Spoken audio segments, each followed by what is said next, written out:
Hi అండి అందరికీ. నేను ఈరోజైతే ఆషాఢ మాసంలో వండుకునే కూర తెలగపిండి కూరని ఎలా వండాలో చూపిస్తున్నానండి.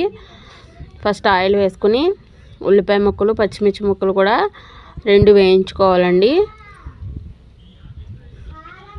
బాగా వేయించుకోవాలి, దోరగా వచ్చేంత వరకు వేయించాలి.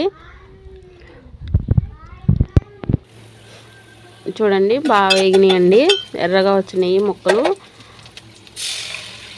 వాటర్ పోసుకోవాలండి. ఇప్పుడు ఉజ్జాయింపును పోసేసుకోవచ్చండి, కొలత ఏమీ అవసరం లేదు.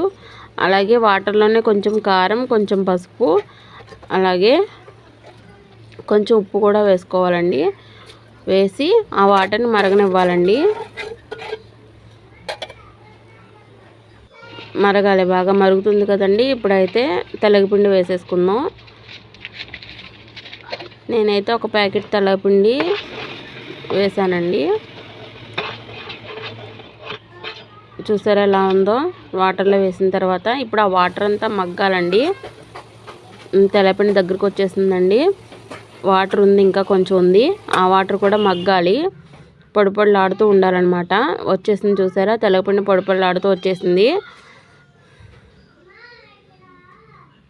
ఇప్పుడైతే తాలింపు వేసుకుందామండి. తాలింపుకి కావాల్సిన సరుకులు అవి: ఆయిల్ వేసుకుని వేడెక్కాక శనగపప్పు వేగాలండి బాగా. కొంచెం ఎక్కువ వేసుకుంటే బాగుంటుందండి శనగపప్పు.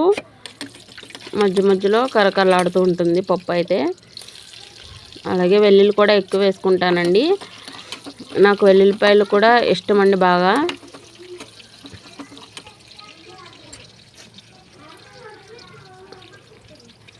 వేగిన తర్వాత కరివేపాకు, ఎండుమిర్చి, ఆవాలు, జీలకర్ర కూడా వేసి వేయించుకుందాం.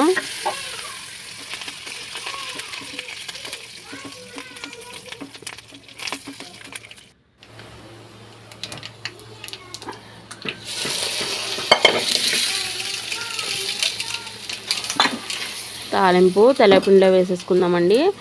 వేగిన తర్వాత